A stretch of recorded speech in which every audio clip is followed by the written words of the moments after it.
एक दिन गौतम बुद्ध अपने शिष्यों के साथ एकदम शांत बैठे हुए थे।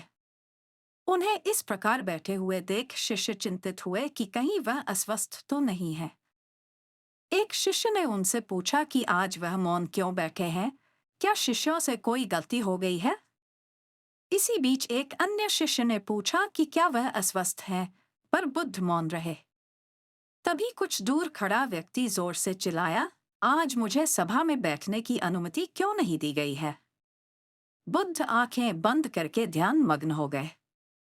वह व्यक्ति फिर से चिल्लाया, मुझे प्रवेश की अनुमति क्यों नहीं मिली? इसी बीच एक उदार शिष्य ने उसका पक्ष लेते हुए कहा कि उसे सभा में आने की अनुमति प्रदान की जाए। बुद्ध ने आंखें खोली और बोले, नहीं, वह अछूत है, उसे आज्ञा नहीं दी जा सकती। यह सुनकर शिष्यों को बड़ा आश्चर्य हुआ। बुद्ध उनके मन का भाव समझ गए और बोले, हाँ, वह अछूत है।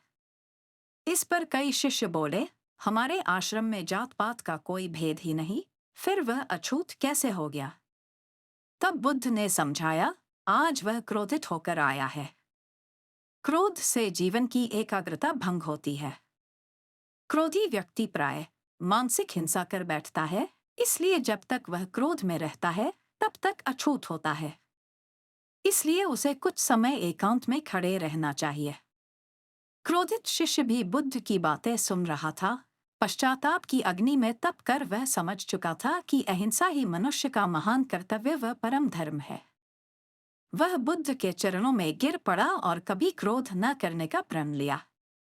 शिक्षा आशय यह है कि क्रोध के कारण व्यक्ति अनर्थ कर बैठता है और पश्चाताप उसे बाद में होता है, जिसका कोई लाभ नहीं मिलता। इसलिए हमें क्रोध नहीं करना चाहिए। असल मायने में क्रोधित व्यक्ति अछूत हो जाता है और उसे अकेला छोड़ देना चाहिए। क्रोध करने से तन, मन और धन तीनों की हानि होती है। क्रोध से ज्यादा हानिकारक कोई और वस्तु नहीं है।